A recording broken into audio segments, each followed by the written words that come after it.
Padre mío. Los prados se adornan de flores, el esplendor del sol las encorva y marchita, pero el rocío las reanima y la noche les devuelve la frescura. Padre mío. Tu hija se marchitó por los soles de la tierra, pero el rocío del Señor la transformó y la noche de la muerte te la devuelve brillante y fuerte. Padre mío. La misma alegría te será concedida si repites y practicas las enseñanzas de mi madre. Tú eres el pobre depositario de los días malos, yo en cambio soy la privilegiada del Señor, puesto que no merecía sufrir por más tiempo, siendo que la providencia distribuye a cada uno las penas y las alegrías según sus méritos. La infeliz madre estaba arrodillada en la parte más oscura del cuarto. Las personas de la familia la rodeaban y al aproximarme a ella se hicieron de lado. Mujer, levántate. Le dije con autoridad. Tu hija está llena de vida y te llama. No creas a estos sacerdotes que te hablan de separación y de esclavitud, de noches y de sombras. La luz se encuentra siempre donde quiera que esté la juventud pura y coronada de ternura filial. La libertad se encuentra en la muerte. Tu hija es libre, grande, feliz.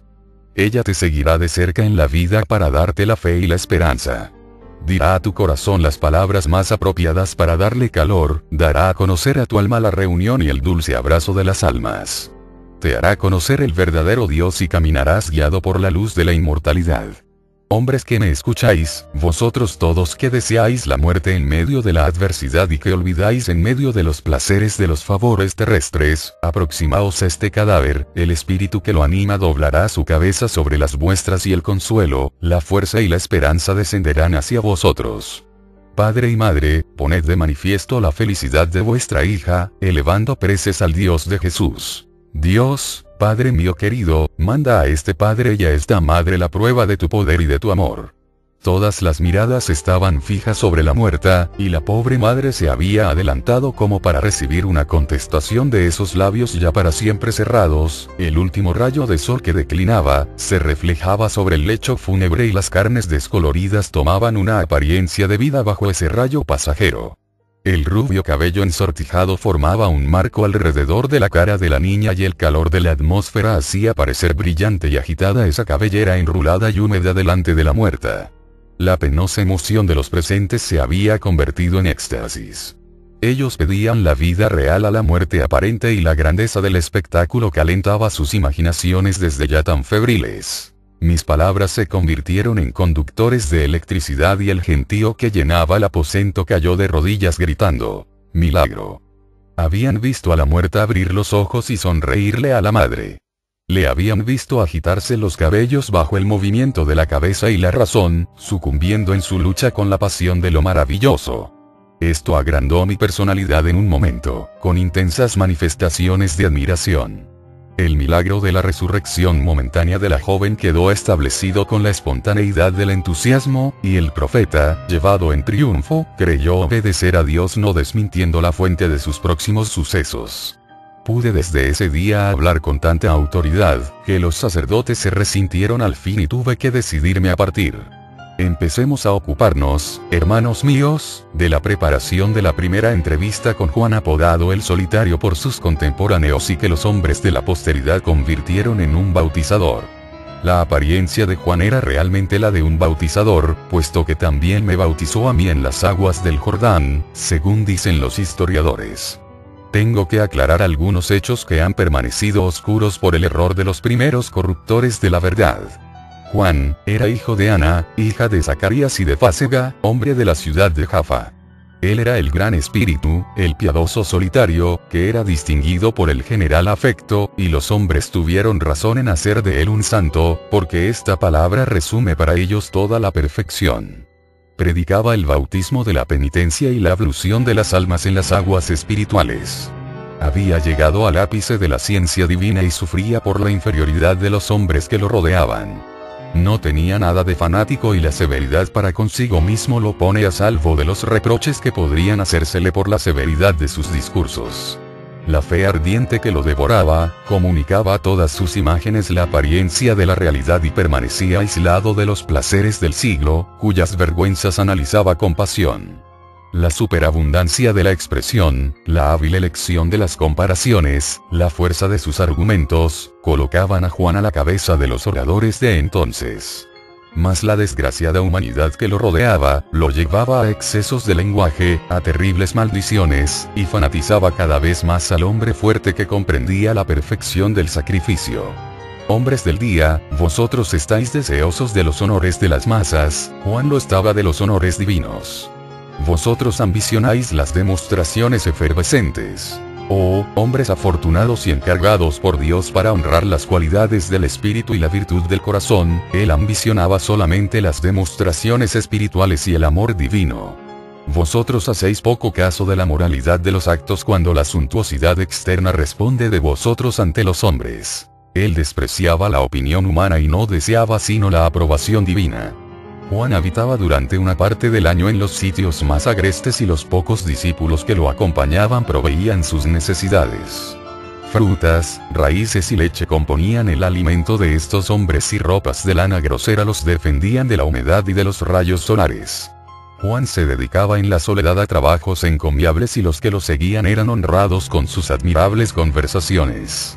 Él meditaba sobre la generosa ternura de las leyes de la naturaleza y deploraba la ceguera humana. Descendía de los ejercicios de apasionada devoción a la descripción de las alegrías temporales para los hombres sanos de espíritu y de corazón, y el cuadro de la felicidad doméstica era descrito por esos labios austeros con dulces palabras y delicadas imágenes. El piadoso cenobita coordinaba los sentimientos humanos y gozaba con las evocaciones de su pensamiento, cuando se encontraba lejos de las masas. El melodioso artista poetizaba entonces los sentimientos humanos y el amor divino le prestaba sus pinceles. Pero en el centro de las humanas pasiones, el fogoso atleta, el apóstol devoto de la causa de los principios religiosos, se mostraba irritado y desplegaba el esplendor de su genio para batir el vicio y flagelar la impostura. En el desierto, Juan reposaba con Dios y se dejaba ver al hombre con sus íntimas aspiraciones. En la ciudad él luchaba con el hombre y no tenía tiempo de conversar con los espíritus de paz y mansedumbre. La principal virtud de Juan era la fuerza. Esta fuerza lo llevaba al desprecio de las grandezas y al olvido de los goces materiales. La fuerza lo guiaba en el estudio de los derechos de la criatura y en la meditación de los atributos de Dios. La fuerza le hacía considerar el abuso de los placeres como una locura y el sabio dominio sobre las pasiones, como una cosa sencilla. La fuerza se encontraba en él y la justicia salía de su alma. La elevada esperanza de las alegrías celestes, lo atraía hacia ideales contemplativos y la aspiración hacia lo infinito lo llenaba de deseos, él no comprendía la debilidad y las atracciones mundanas. Hacía de la grandeza de Dios la delicia de su espíritu, y la tierra le parecía un lugar de destierro en el que él tenía el cuidado de las almas. Otro vendrá después que yo, decía, que lanzará la maldición y la reprobación sobre vuestras cabezas. Oh judíos endurecidos en el pecado, oh paganos feroces e impuros, niños atacados de lepra antes de nacer, y vosotros, grandes de la tierra, temblad. La justicia de Dios está próxima. El fraude y las depravaciones de las costumbres, Juan los atacaba con frenesí, y la marcha de los acontecimientos demostró que él no respetaba las cabezas coronadas más que a los hombres de condición inferior. La centella de su voz potente iba a buscar la indivinidad en el palacio y revelaba el delito fastuosamente rodeado.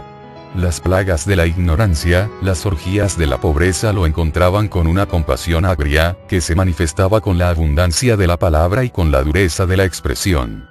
Juan pedía el bautismo de fuego de la penitencia y quería el estigma de la expiación. Predicaba, es cierto, el consuelo de la fe, mas era inexorable con el pecador que moría sin haber humillado sus últimos días en las cenizas de sus pecados. Él permanecía una parte del año en la ciudad y la otra en el desierto. He dado ya a conocer la diferencia de humor que se manifestaba por efecto de estos cambios. Me queda que describir las abluciones y las inmersiones generales en el Jordán. Los judíos elegían para dichas abluciones parciales y para las inmersiones totales un río o un canal, y las leyes de la higiene se asociaban en ello con las de la religión. El Jordán, en la estación de los calores, veía correr hacia sus riberas multitudes innumerables, y Juan bajaba de su desierto para hacer escuchar de esas gentes sus discursos graves y ungidos. Su palabra tenía entonces ese carácter de dulzura que él adquiría siempre en la soledad, y su reputación aumentaba el apuro de las poblaciones circunvecinas por practicar las inmersiones del Jordán. Juan recomendaba el deber de la penitencia y del cambio de conducta después de la observancia de la antigua costumbre, y establecía que la penitencia debía ser una renovación del bautismo. A menudo les gritaba: de vuestro lavaje corporal deducid vuestro lavaje espiritual y sumergid vuestras almas en el agua de la fuente sagrada. El cuerpo es infinitamente menos precioso que el espíritu y sin embargo, vosotros nada descuidáis para cuidarlo y embellecerlo, mientras abandonáis el espíritu en la inmundicia de las manchas del mal, de la perdición y de la muerte. De la pureza de vuestro corazón, de la blancura de vuestra alma, haced mayor caso y cerrad los oídos a los vanos honores del mundo. Resucitad vuestro espíritu mediante la purificación, al mismo tiempo que conserváis vuestro cuerpo sano y robusto con los cuidados higiénicos.